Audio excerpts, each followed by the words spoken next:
What is up, everybody? Welcome back to the manual. Today's episode is going to hit both body and soul. We're talking biohacks that actually work, that we practice in our life, not just hype.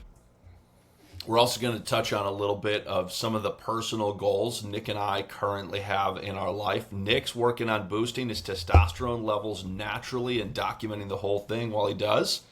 And right here, baby, I created my proprietary blend of beef tallow with a bunch of other super healthy oils and stuff in it to regrow my hair. I'm thinning on the top of my head like an old man. Maybe related to my own testosterone, but I'm seeing if this works, and I'm sharing about it as I experience it. I've been using it for only a week now, but it works as a hair paste. Yeah. It actually, I experience it as like a conditioner as well. Keeps it oiled up, and it's not shiny and gross and disgusting. So I'm pretty excited about it. Not to pad your stats too much, but I've heard that potentially too much testosterone could cause hair loss. So let's go. That's saying. What's happening. My T levels are through the roof, baby. Hair's running away from me in fear of my masculinity.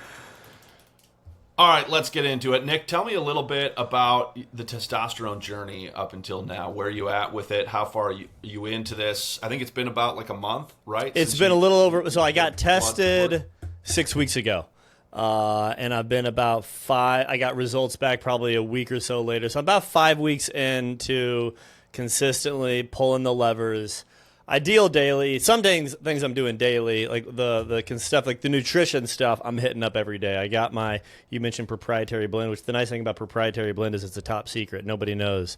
But I got my organically sourced, wild-crafted herbs here, locally sourced, my testosterone boosting powder. I take that twice a day. You got your maca root, your ashwagandha, tribulus, Tungat Ali, deer antler. I actually doubled up on the deer antler. So give me more of that deer antler velvet. Absolutely. So the nutrition, I got that locked in, higher fat. One thing that's interesting is I typically subscribe to I would say a keto light approach, where especially during the day, if I minimizing carbs is helpful for me, like for focus. But I did look into it. My SHBG levels, which I mentioned in a past episode, which is sex hormone binding globulin, which binds your free testosterone available. Part of that, the cause of that being high, could be certainly to lower carbs. So I kind of brought my carbs up to about 100 grams of carbs a day. So my post-workout, I put in Ignition by First Form, just some simple carbs to fill my glucose levels back up. So I pretty much but other than that, good fats, saturated fats, high protein. That's something that's happened on the daily. I do a CrossFit adjacent workout, so I get some heavy lifting every week with some sprints. Really, when it comes to working out, two things that can lower testosterone. Overworking out, I don't know if many of us need to be worrying about that. If you're working out 45 minutes to an hour a day, you're probably good, or 5 days a week, you're good, certainly. If you're doing like 2 hours a day, like you got an addiction maybe, you could potentially lower testosterone. And also long-term, like marathoners, their testosterone levels are going to be lower. So what does that mean for us? Sprints and high compound exercises. Those are things I'm doing well. I am trying to get my daily sunlight in the morning in particular. Sometimes it's hard. I mean, you can't do it if you're waking up before the sunrise, or we have maybe a group coaching call like at 6:30 in the morning. So what do? I try to get 2 to 10 minutes of sunlight as soon as possible in the morning. Also, grounding is helpful. Just get my bare feet on the ground. So get my vitamin D levels up. So those are the things I'm consistently doing. And then it's still a battle, but the sleep. It's crazy how tough it is to get 7 hours of sleep a night when you want to do everything you want to do with prayer, working out, connecting with my bride after the kids are going down. So I have kicked my workout back when I can to a 6 a.m. workout, so I don't wake up till 5:15. I get my cold plunge in before the workout. So those are, I might be missing something, but those are the consistent things I'm doing. And then I would say the endocrine disruptors. And what do we mean by that? Your endocrine system has to do with your hormone levels. So microplastics. I haven't changed my underwear yet, but I'm intrigued about that because all the fabrics in our underwear actually affect our testosterone, our sperm count. We can talk about that later, maybe. So it's something I haven't done yet. But we got rid of all plastic containers in the house. Actually, Teresa initiated that. She's been going on her own health journey. I got natural deodorant as well. That's right. Let's go, baby. So, Take the chainsaw to it all. Come on, baby. Throwing the kitchen sink in there. So, yeah, it's going well. I think, I am interested at the 3-month timeline to check my levels. So the other thing regarding a supplement I am taking vitamin D, and I am taking something called boron, which lowers your SHBG to a healthy level. So again, I'm looking to lower SHBG and increase free testosterone, total testosterone, but particularly free testosterone. So 2 questions that come to mind as you share all that. First is back to the workout thing. What do you think is the time allotted per day at which point your professional opinion would say, y'all got a problem, you need to seek professional help? I don't know if I know. Well, I might know one person that has a problem. I think typically the other end of the spectrum is like, we got to get guys moving more. So I don't know how many listeners are like, I might have a problem. But to answer the question, I mean, it's hard. It's a lot of it's intention. If other things in your life are being sacrificed on the altar of the gym, then that's probably something to consider. Regarding our conversation here around health, physical health, I mean, if you're going over an hour and a half in the gym, depends on what you're doing. If you're stretching for like 20 minutes to a half an hour and getting an hour workout in, and you're doing like a 20-minute workout and really only busting it for 40 minutes. But if you're going hard for an hour, hour and a half, I would say physically the juice is not worth what's the phrase I'm looking for? Diminishing returns. Thank you. That's what I'm looking for. So at that point, for sure. Yeah. No, that's good. Everything that you talked about, this is my second question off all that. I mean, so much of it is relatively easy to do. I mean, there are lifestyle changes. We talk about the health industry as a consumer culture, right? I don't want to have to do it myself. I don't want to have to change things about the way that I live. So I don't want behavior modification, right? So that I can keep living and eating and doing what I'm doing and fix the symptom or get it to go away, right? Rather than changing the root. So much of what you talked about is like, I mean, you addressed, I think, on the nose, like sunlight, beginning of the day. Like, there's things that crowd that out. Cold plunging, beginning of the day. Not many people want to get up out of in a relatively cold room and go into much colder water, right? So there's some things in there that are like more difficult decisions, right? Yeah. But then there's a lot of things you shared that's like, I think, relatively easy to do. Consuming more roots, mushrooms, herbs consistently, pretty easy to do. Yep. Eating better, eliminating certain food groups, taking a more balanced approach. And really, I think it's the difference, oftentimes, is the difference between just being intentional with what you consume. Right. And not being.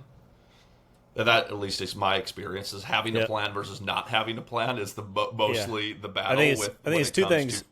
Yeah, having the knowledge of like, oh, I didn't know that refined sugar was bad for you. If you don't know that, you got a problem. So one, the information, the knowledge, and then a simple plan, like you just said, goes a long way. If like, okay, when am I going to do it? Here's what I'm going to do it. Meal planning goes a long way. Yeah, a little bit of intentionality, I think, can get you really far. I love that.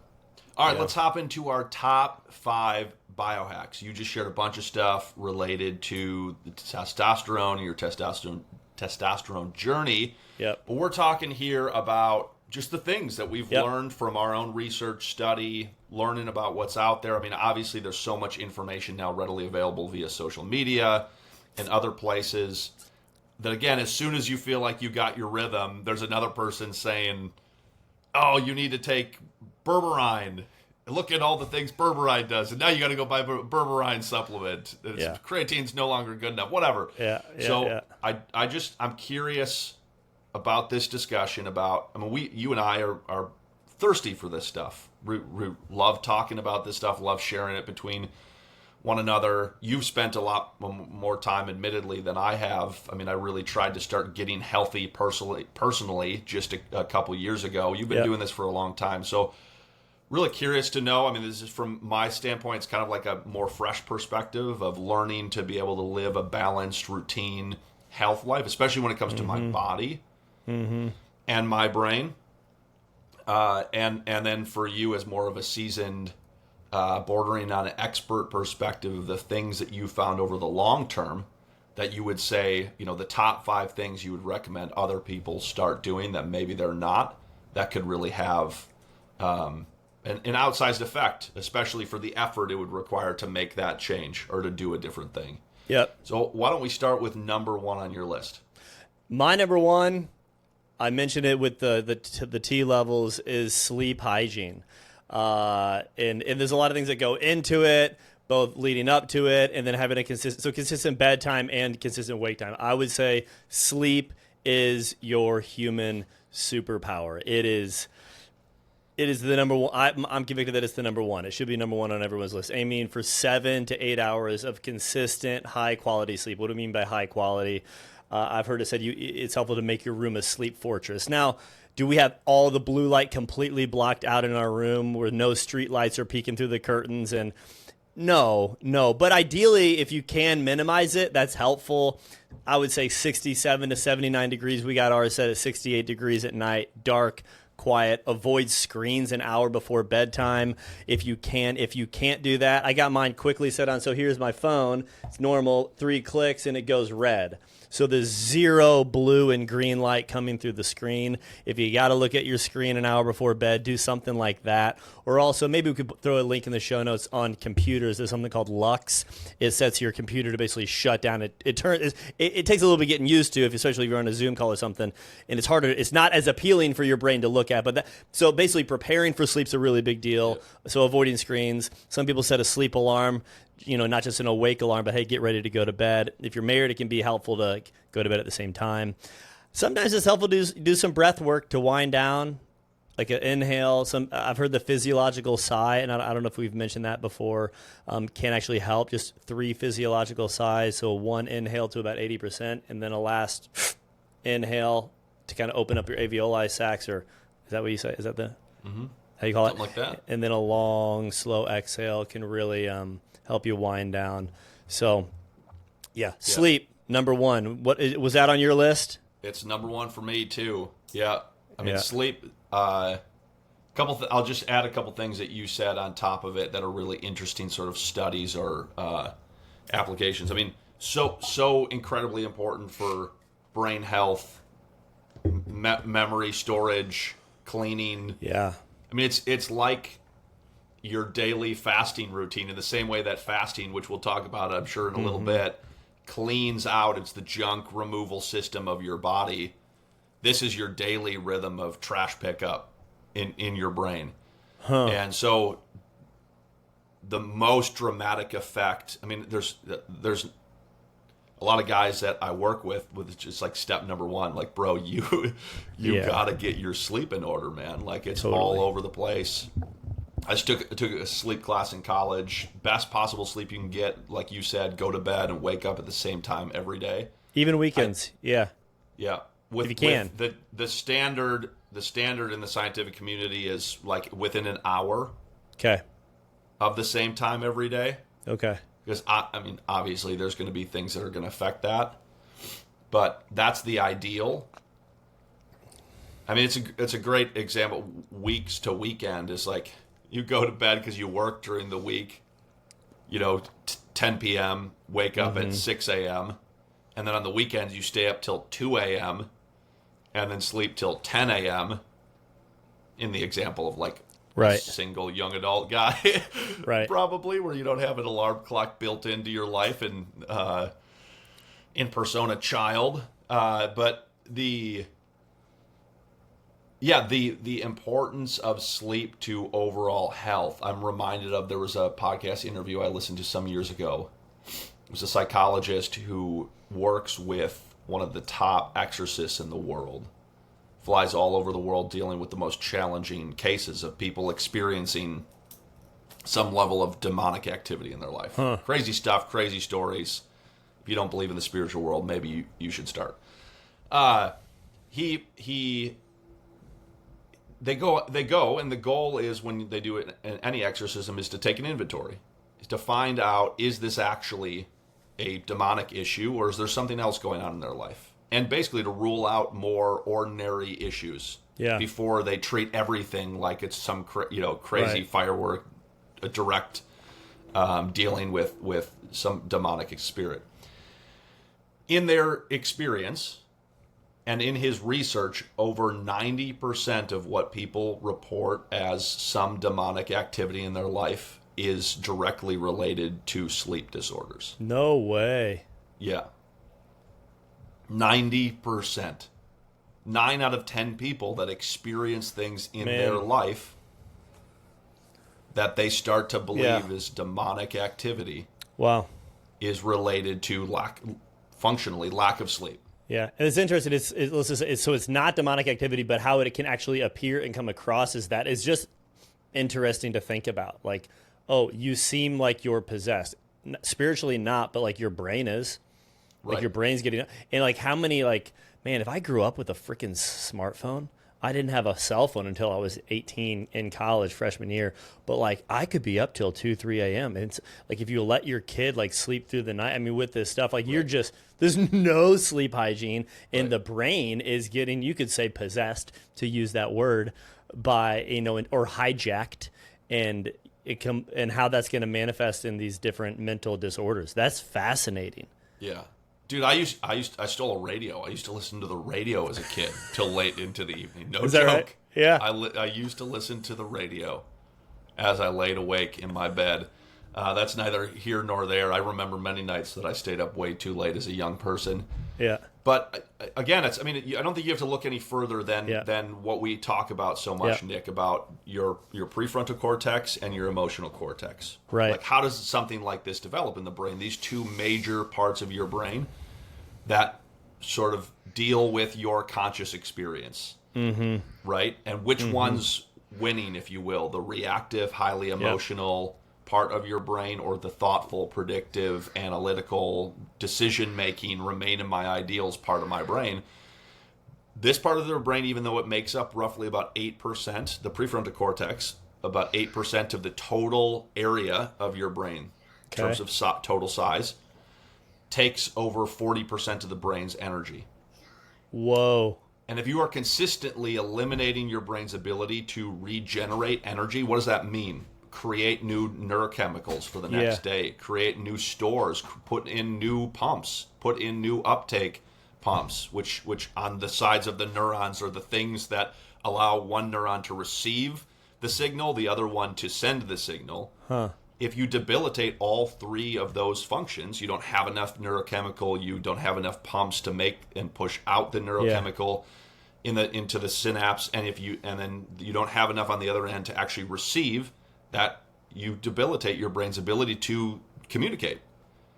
And the first place that's affected is up here, because it's so, if you will, labor intensive for that part of the brain to do what it's supposed to do, which is to govern, which is to guide, which is to help you make sense of you and make sense of reality and function effectively in the world around you. So yes, coming off like bipolar, mood swings, out of control, even hallucinating, like seeing things that you don't. I mean, it's like all of us could relate to this to some degree if you think about like driving tired.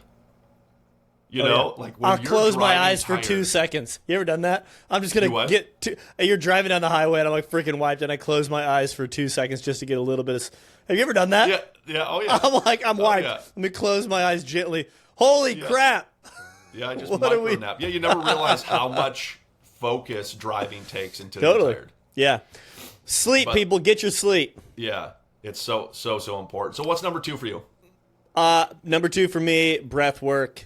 Number 1 way to control your nervous system. Yes, the remote control, I like to say, for your nervous system. So practicing conscious breathing to shift we talked about this last week, from stress or your sympathetic nervous system to calm, parasympathetic, your rest and digest. We talked about how it's a part of your autonomic nervous system where you're just breathing subconsciously, unconsciously, not consciously, and then you can consciously control it. So just slow inhales, long, slow exhales. And I'm excited, and maybe we can get him on the podcast sometime. I'm going to talk Dr. Tom Nelson next week up in Chicago.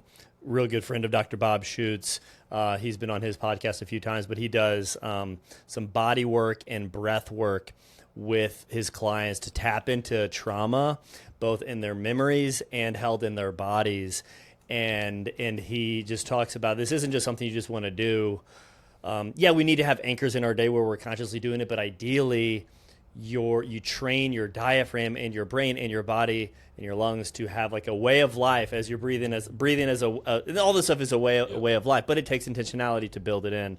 So doing it in nature is awesome. Doing it grounding if you can with no feet as you're touching the earth. I've mentioned grounding a couple times. For those of you who don't know what grounding is, basically the earth has an electromagnetic field. You have an electromagnetic field. Your heart's pumping out electricity. And our electromagnetic field gets all sorts of whacked out by all these electronics, by the waves flowing through the air. And so just an hour and I don't do an hour a day, with your feet planted on the ground can realign your electromagnetic field. Sounds weird with that of the earth, but the studies show just how incredible. This is why you feel like really good when you're on the beach. You know, your body is getting realigned. So anyways, grounding. But just breath work reduces anxiety, lowers cortisol, blood pressure, clearer mind, better mood. So I'd say breath work number 2 for me. That fit into yours?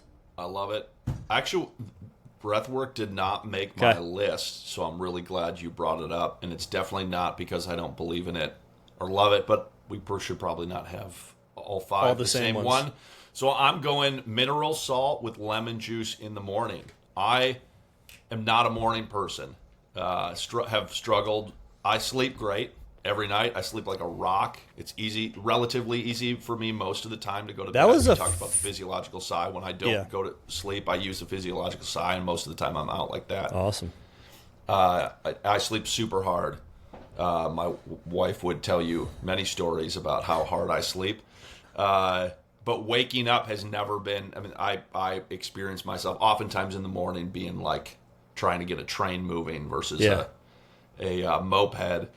It's pretty arduous. And so anything to be able to sort of get me going, which cold plunging is certainly maybe like the ideal form, but I don't practice that every day. I don't have a cold plunge at my house yet, at least. Yep. My wife tells me as soon as our 4th baby is born, we're setting up the Freedom Group intensive cold plunge in the backyard so we can start using it. So maybe that'll change. But in the interim, mineral salts, particularly mineral salt with all 91 essential minerals in it. I use Baja Gold, or Redmond's is also one of my favorite. And then just a squirt of lemon juice in the morning. It wakes me up. It wakes me up even more than, coffee kind of has like a longer term effect, which coffee, just wait for it, also made my list.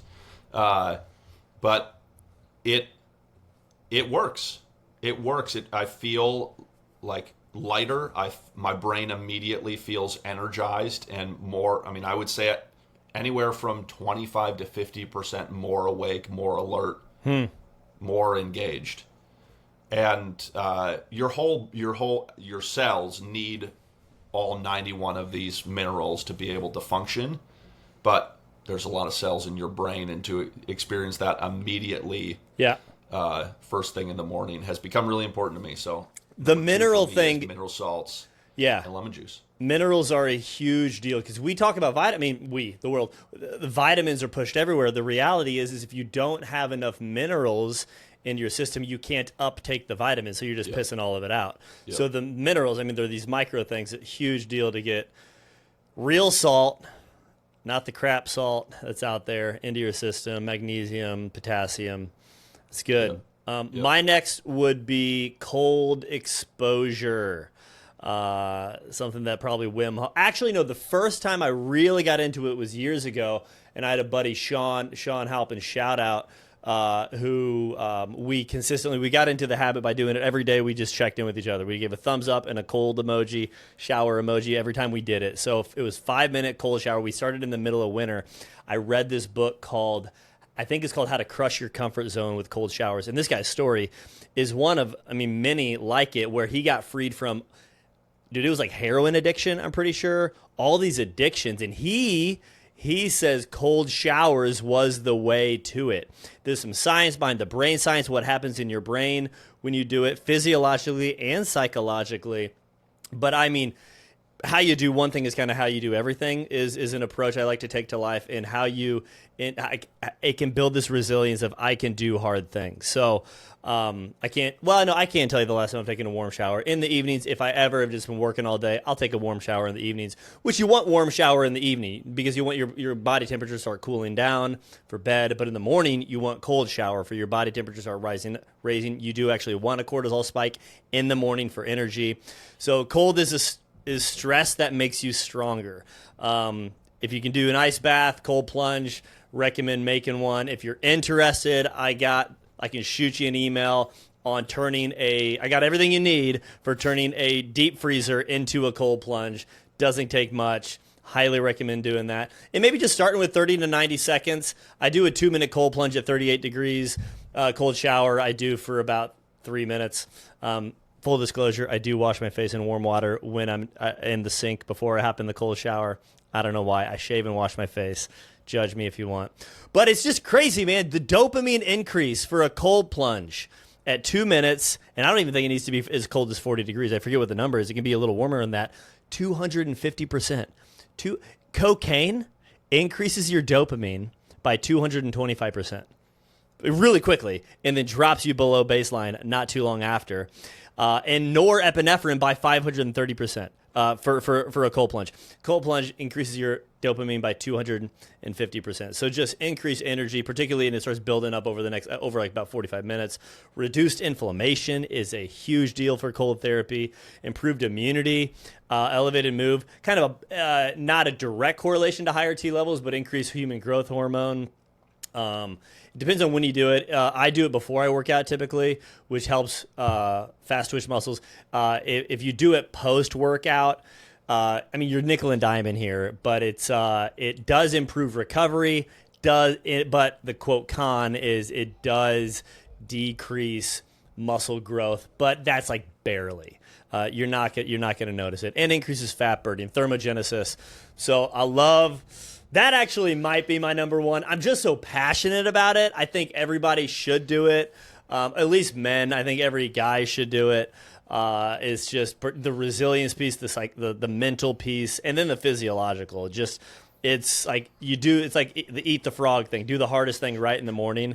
It sets my day up. Like my best days begin when I have my best days when I do a cold plunge. So, yeah, big fan of cold therapy. Yeah, I love what you just said. The dopamine spike thing is crazy. But Huberman says, beware of anything that gives you a dopamine hit without requiring effort or sacrifice, right? And the thing that you just said initially, which I think is really important and worth reinforcing here, is that it takes incredible momentary effort and sacrifice on the part of your brain to the level of shock, right? And the resistance that comes with it. The things I've experienced in terms of the psychological benefits, like the training benefit of it beyond the experiential benefit, is two things that you just described. One, the self-talk bit. Things that I don't look forward to in life, I delay. Yep. And my brain is constantly rationalizing with itself, trying to push the stone further down the path. To the point where oftentimes I never get around to doing it. Exercise being one of those that I've experienced frequently, of like every day I go through a day like I should exercise. I should work out. When am I going to work out? There's all these thoughts and I'm just pushing it down the road. And doing cold and hot exposure have trained me to have a better, more resilient capacity when I experience the thought to respond to it immediately. And not in a reactive way, but like, yes, okay, I'm going to schedule it here. That's right. okay, when am I going to make time for that? And then when I get to it, actually doing it, that I've experienced that resistance that comes up in me immediately to starting that activity decrease pretty substantially. Yeah. If I'm doing, for me personally, it doesn't have to be all that often, every couple of weeks. Yep. If I'm doing a cold plunge in particular, I have that sort of lasting effect of my brain being more readily available to jumping into something that would normally I would experience high levels of resistance to. One last thing I'll say. Yeah, go ahead. The other thing that I wanted to add is I've always dealt with what would be oftentimes diagnosed, and was at one point in my life diagnosed as trauma-induced ADD or ADHD. This inability to focus. And breath work has been phenomenal for this, and other simple exercises that I've learned to practice over time to be able to drop me out of a state of overwhelm, working on too many things at once, trying to put it all together, and then oftentimes getting stuck and not knowing what to do next. That would have lasted for a day, if not days, of my experience learning how to decrease that. The focus required in a 3-minute, 2-minute, 3-minute cold plunge has also really helped my brain figure out how to do that in other places in my life. I know how to do that. Which again, I think there is something to showing your brain through, in that case, it's force. You're not necessarily okay, now I'm going to focus. It requires focus, right? You're not thinking of anything else. Nothing else. Yeah. Pay attention to your breath. Calm down, right? These are the thoughts, the only thoughts in your brain at the time when you're doing a cold plunge. That's had real benefit for other times in my life. Same sort of script. Totally. Calm down. Focus on your breath. You're okay. And then starting to get into that rhythm of actually this isn't that bad. Totally. I can stay in here. It's actually I'm enjoying this. It's even while you're in the experience, and I've experienced that happen in the context of cold, and then outside of it in other uncomfortable experiences that normally would have sent me down a rabbit hole that would have been very difficult for me to get back from. Two quick thoughts. One, every time there's going to be any growth in your life, there will be an element of unwillingness. And I experience that every time I do a cold plunge. The other thought that comes into my head, I'm pretty sure every single time I'm about to do it in the morning is, and I have this question, am I really going to do this for the rest of my life? And then I tell myself, I don't know, but I'm going to do it today. And I'm serious. I have that thought, I'm pretty sure every single time I'm going to do it today. And there's so much wisdom to the one day at a time. And it's a way of life, certainly, but and I don't do it every single day. I'm imperfect. I can kind of go in waves. Recently, I've been doing it pretty good. And Teresa and I have been doing it on Sunday afternoons recently. Let's go. It's been freaking awesome. It's big enough to where we both hop in there together. So, what else you got? What's your next one? Yeah, I'm gonna go. This is my most gentle biohack. I love coffee. Tried to figure out. I don't drink coffee black. And so for the longest time, it was figuring out, especially when I started doing intermittent fasting, even keto diet, this is kind of where it started. Okay, how do I not put sugar in my coffee? How do I get rid of milk if I'm going to get away from the sugar contents of milk? What do I do here? So, probably about a year ago, we started all drinking raw milk, which has been, and I pretty much only drink it in the morning when I do my coffee. So it's the one time that I have milk at all during the day. But a lot of benefits of raw milk. So I figured out a way to make an iced mocha during the summer and a hot mocha during the winter that tastes delicious, that I enjoy, and is really good for me in the same way that I experience the mineral in lemon juice in a cup of water being immediately sort of enlightening or enlivening to my brain, experiencing refresh over the course of the morning. I experience that, and then I don't experience a serious drop off of energy in the afternoon. So we have an espresso maker at home. I do a double shot of espresso, fill it up with 16 ounces of hot water. On top of that, put a scoop of collagen peptides in there, 5 mgs of creatine, Let's go. You got Krista on the creatine yet? She is not. I every time I make her a smoothie, I put creatine in it. Otherwise, and she knows that I'm not drugging her. She doesn't regularly put creatine in any supplement she takes, but she oughta. So maybe after baby's born, I can convince her to add that to her lifestyle. So collagen peptides, a scoop of protein powder. I usually try to use beef. A lot of times it's just super expensive, so I do use way more than I probably should. Whose beef do you buy? I've bought Lineage before. Okay. Any particular reason you do the beef versus the whey? Just to avoid the lack. I think it's a cleaner protein source. Yeah. To be honest, I haven't gone deep into the science of the reasons and the why behind protein. Teresa does source. She doesn't do much lactose right now. So she does Equip's beef protein. Yeah.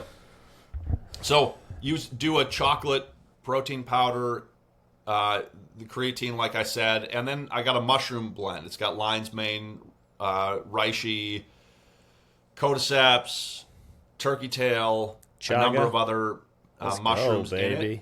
Just put a scoop of that in there. Super that good. Probably tastes. Does it taste good, or is it kind of?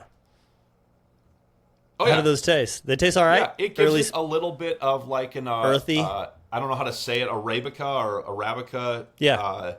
Coffee taste a little bit. Okay. That comes through, but mixed up with everything else. And then I do like a half cup of milk on top of it, our raw milk.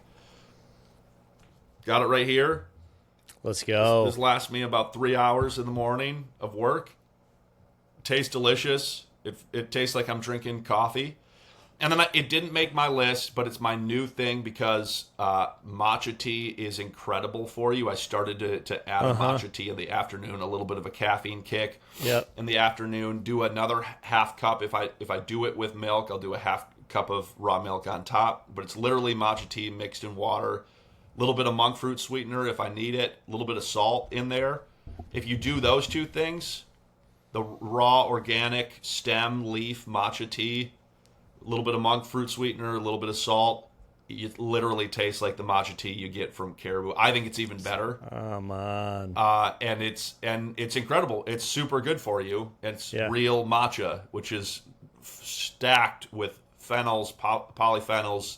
That's super good for cellular health. So I heard a testimonial from a guy whose dad lived at the base of a mountain where there was a Buddhist temple at the top of it. He would walk up there every day to get his daily sort of like supply of matcha tea powder. Oh, really? Yeah, and he this is somewhere in Asia. This guy was an Asian immigrant. His dad would drink 10 cups of matcha tea a day, and said it was like his number one health. Like attributed, a bunch of his health well-being to his consumption of matcha tea, and there's some compelling studies around its detoxification, its antioxidant capacity. Love that benefits of your brain. Teresa's So on the those matcha. two things, my little sweet things throughout the day that I like. I appreciate combining guilty pleasures. It's the hardest thing to give up if I go into a fast. Like, wait, I can't have my coffee, my mocha in the morning. I can't have my matcha tea in the afternoon. Yeah. But those are two things I love. I love it. So I am going to cheat. I didn't have any nutrition on my 5 biohacks. So I'm going to kick off my sunlight, which is my next one. And I'm going to throw in, you mentioned a gut-related food item, raw milk, which we're on the raw milk. We recently got a new dealer. $6 a gallon for A1 raw milk. Yeah, picking it up tomorrow. We pick it up every 2 weeks. It lasts 2 weeks. It's gold. Just the gut benefits of raw milk, but huge. I have it every day in my post-workout shake. I get the fat slows down uptake a little bit, but I love it. I have it every morning. What I want to say is my next biohack is kombucha. I harvested 6 gallons of it just 2 days ago. The kids love it. We dilute it a little bit for the kids because they love it a little too much. But I have it every single morning with my greens and my I got like a green/multi powder I drink from Mother Earth Labs, Organic Earth. But you sent me this study the other day out of Brazil. It's crazy that drinking 200 milliliters of kombucha daily without even changing diet or exercise, which again, this isn't really a biohack that we want to necessarily encourage, like don't exercise, don't not exercise, or don't change anything about your behavior. But just 200 milliliters of kombucha daily significantly improved gut health, especially in people with obesity over 8 weeks.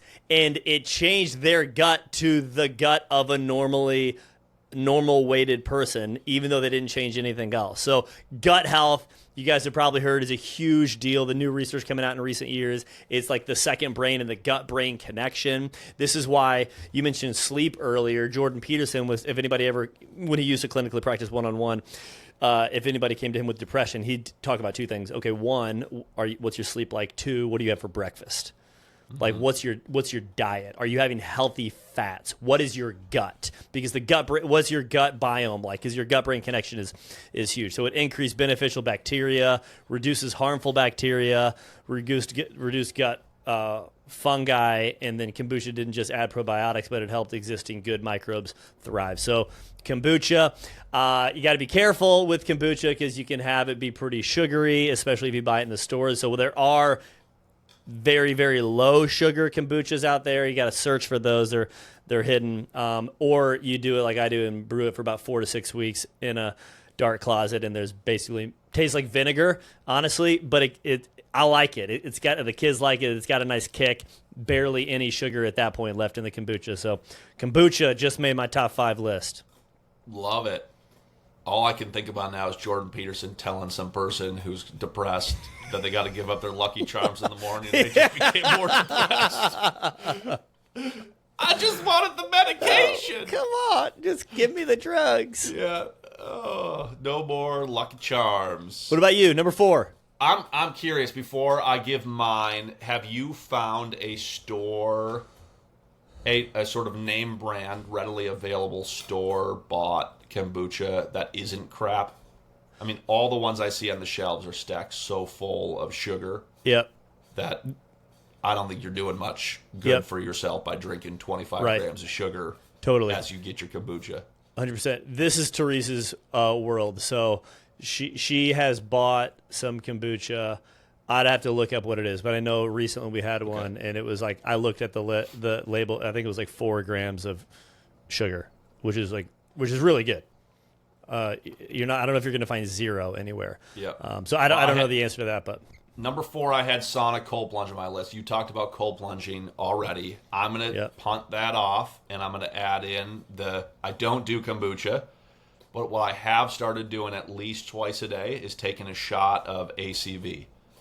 So I try to do it before, after a meal. Apple cider vinegar. Just put it in a glass. We get organic with I think it has the mother still in it. Really? The ones we buy. I'm not sure. I'm could be wrong on that.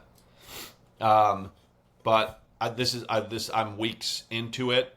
So it's certainly a new practice for me. It is surprisingly better tasting. The aftertaste is a lot better than the initial taste. Yeah. But it's become kind of a fun thing. Like the kids and I do shooters together. It's like I'm back freshman year of college. Come on. We'll do it right after dinner or right before we start eating. And it's similar type of really good for digestion, immediate food digestion, really good for gut health. And so that's my version of it. I'll use that as my number 4. In the winter, I'll either do apple cider vinegar or some kombucha, because our kombucha is pretty vinegary. It smells very similar to apple cider vinegar. But a warm drink we'll do. You probably have done this: apple cider vinegar, a little bit of water, or I'll throw some kombucha in there. Lemon, cayenne pepper, and some raw organic honey. Heat it up. Delicious. Helps with immunity. Helps just put a little hair on your chest. It's a delicious drink for winter time. My last one is intermittent fasting. I got to give it up for fasting.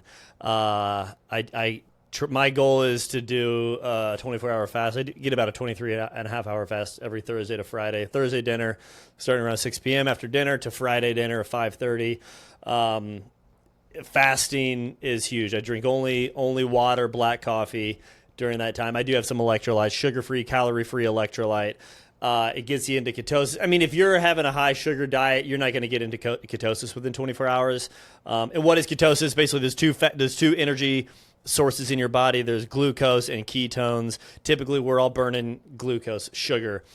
Ketosis gets you into a fat burning stage where your body releases ketones and you're burning fat. But just the cell repair, so insulin sensitivity and cell repair are the two big whys for me. Joe, you and I have talked about autophagy a lot before. So Autophagy, baby. Autophagy, come on. Come on! Let's go. So autophagy means self-eating. So basically, layman's terms, there are in your body, there are cells or denatured proteins that really just, they're folded over, they're never used. And how do they get, quote, used or expelled from the body, or kind of, as autophagy says, self-eating? The good cells eat these bad cells. Two ways that happens.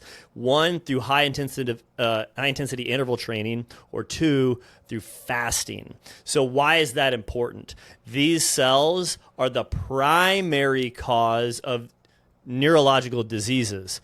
We're talking Parkinson's, dementia, Alzheimer's, that take long term to play out. But if these cells aren't ever gotten rid from your body, it's not, for sure, but they will often lead to neurological diseases. So that's honestly so much of this stuff that we're talking about, the biohacks, the whatever, whether it's working out or what I'm eating, for me, the brain benefits for me just get me fired up. Like, I want to be physically healthy enough to where I can run around with my grandkids or great-grandkids when I'm 80, 90, but I want to be locked in with my brain and mental capacity. So the fasting piece is huge. And if you can get through the hump, I know we've done a few 72-hour fasts with the guys in the Freedom Group, and once you get through the hump, you just get locked in. Yep. And so fasting, the benefits of fasting are huge, and it's different for men and women. There's probably mostly men listening to this podcast, and anyways, I don't dive down that rabbit hole. Love but that. Fasting. Yep, 100%.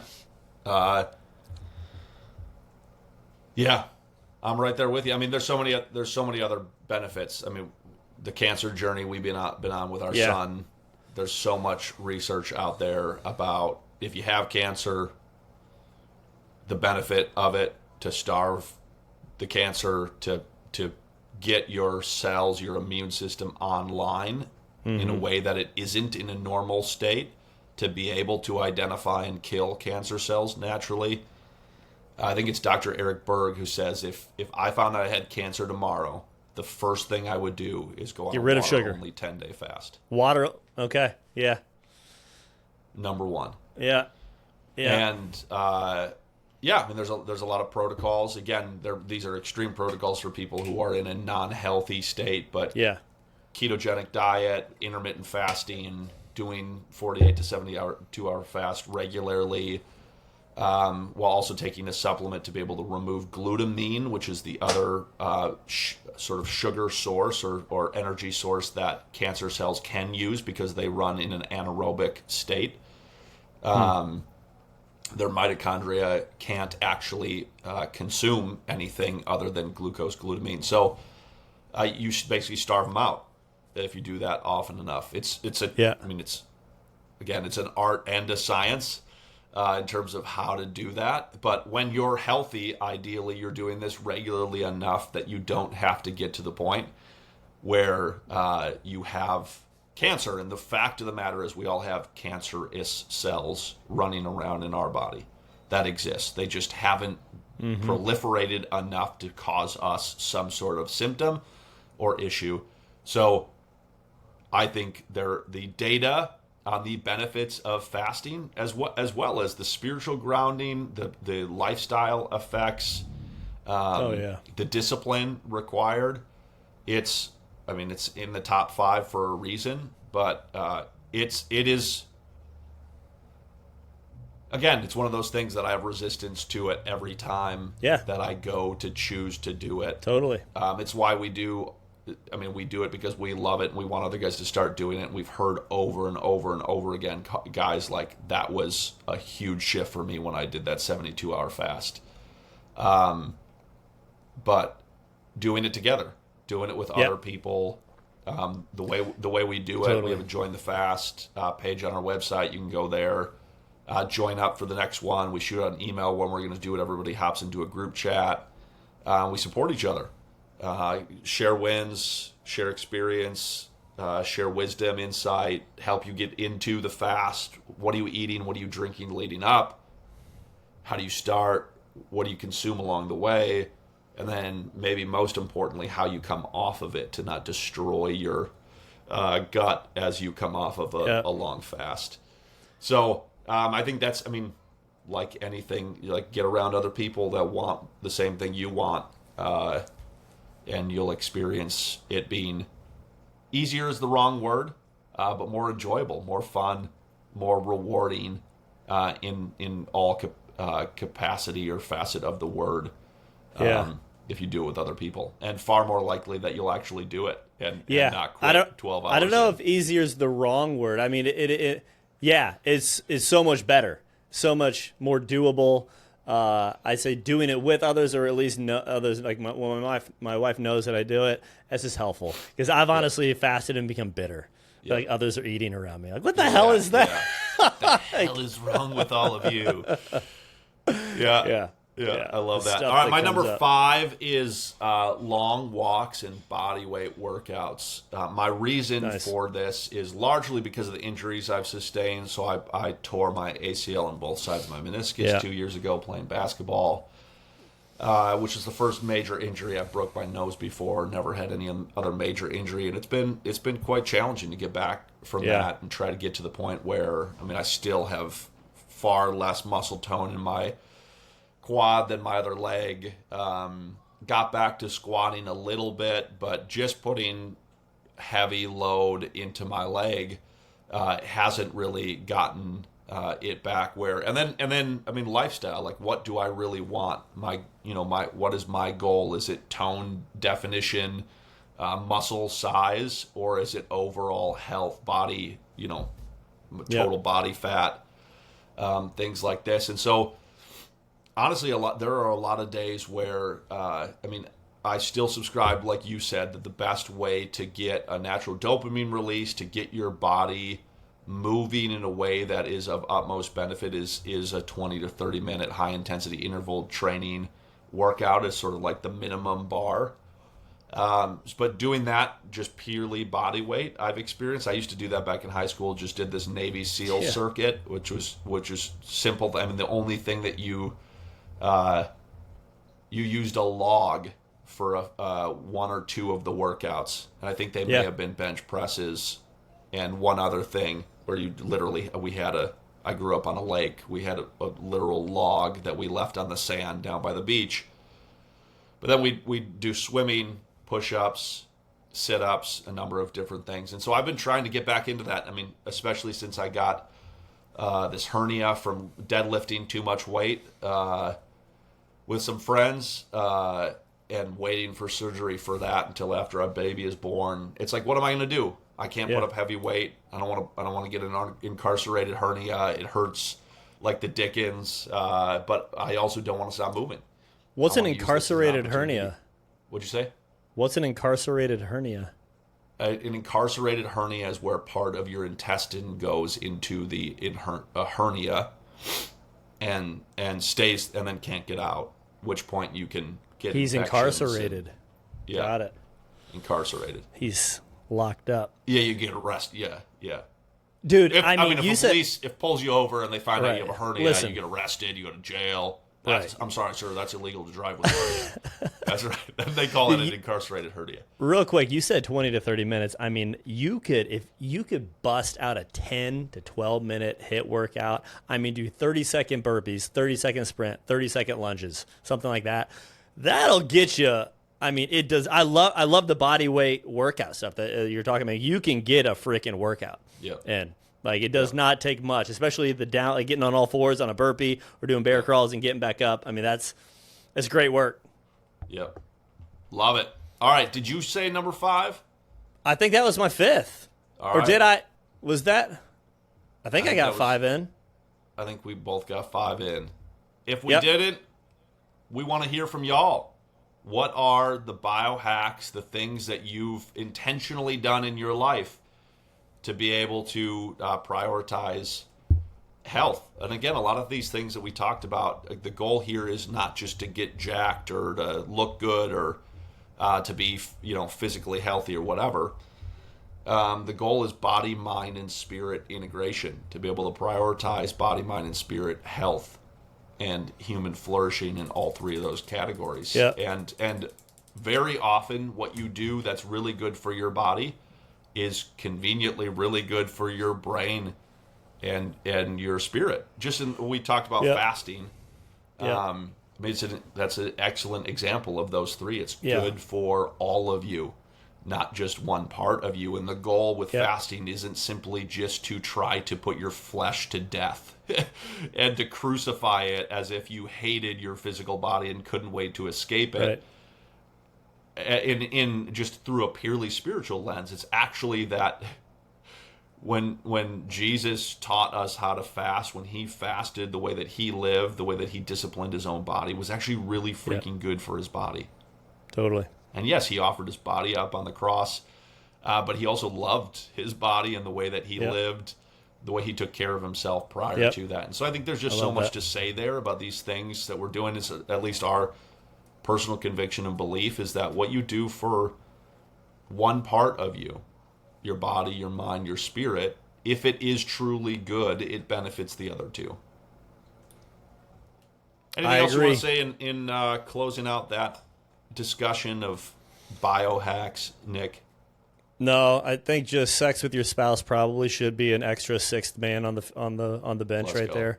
So just make sure you're incorporating that consistently. Sex. Should we put that in big letters? SEX. There it is. There it is. Heard it's good for weight the loss. soul. Yeah. Quite the cardio workout. All right, you talked about testosterone. I talked a little bit about my hair loss goals. I think how are you going to measure that? For today, I want to talk next week. Great. I want to talk about the 4 stages of addiction. I love that. Just a little teaser there. The classical definition that we use often and we love is an addiction is any illegitimate act to meet a legitimate need habituated over time without the ability to stop on your own. So I want to break that down part by part. Illegitimate act to fill a legitimate need habituated over time without the ability to stop on your own. And what's within each of those components that's really important to become aware of.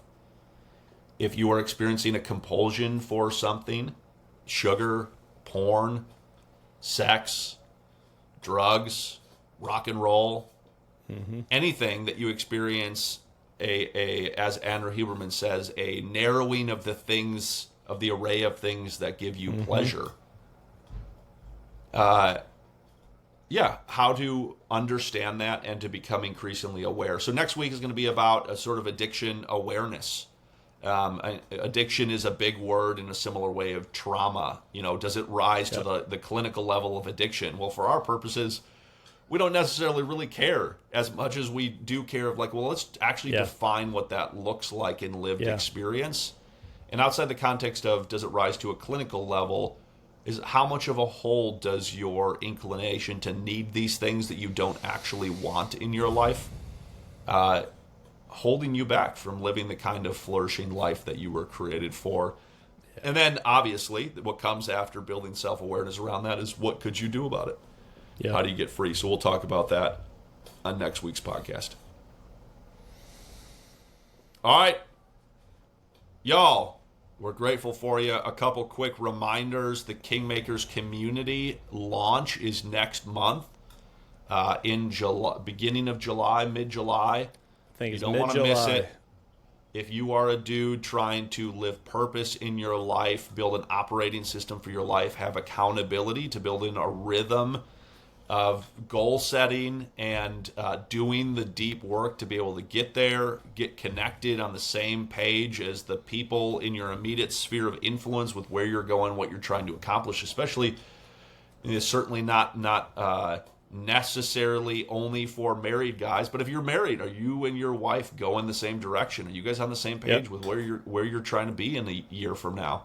How do you build in a rhythm of meetings and goal setting to be able to help you guys get a vision and then get traction towards that vision and know that you're going in that direction together? It's changed Nick and I's life. It's changed Mark, the other coach in our process's life, to be able to get alignment on who we are, where we want to get in life, and then to be able to have a system to be able to hold us accountable to actually getting there, to build something significant with God rather than showing up every day and hoping that, it's like God's will, and I'll just run around confused and delirious all day, and hopefully he does it for me. Or starting to fracture those two things. It's like having your spiritual life over here and having your work and pursuits over here, and in a widening capacity of your experiencing of alignment or disalignment between those two things. So if you want that, KingMakers Community, you can go to our website. Go to thefreedomgroup.co/KingMakers, and you can find a link to apply, have a conversation with one of us about what that looks like in specific. And then we have Freedom Group. We're about to launch 2 groups this month, which is freaking awesome. The wait list for next month is already started, so get on that list. Tons of discovery calls are coming in right now. Awesome to hear all the stories and guys who are ready to get free. Super cool. It's the highlight of at least my life, being able to get on these discovery calls, talk to guys about their story and experience, and then start to do the deep work of walking with them into lasting freedom. So if that's you, if you want that, go to our website, thefreedomgroup.co, and you can join or sign up for a discovery call, and we'll walk through how do we work with a guy, what makes it unique, what are you going to experience in that system. And this isn't about, when we get on discovery call, it has nothing to do with pressure. It's the same thing we tell a guy every single week is, we don't care if you do our thing. Just don't get off this call and do nothing. Don't go back to doing what you were doing before, because it clearly wasn't working. And that's not a shame thing. That's the reality of what it took for us to be able to start to remove craving from our own life. Required people outside of us, required new habits, new disciplines, new ways of thinking, new ways of operating on a daily basis, and real accountability to help us get there. So you can go ahead and do that. And then the Outbound is, when this episode comes out, applications for the Outbound is closed. But we're going to have more events, hopefully coming in the fall, possibly in an intensive, maybe even another Outbound later this year. So you can reach out to us, DM us, Instagram, social media, shoot us an email through our website, schedule a discovery call, let us know that that's what you're looking for in that call link, and we'd love to be able to connect you with the next available event that's going to be happening, and what it would look like for you to participate in that. Otherwise, we love y'all.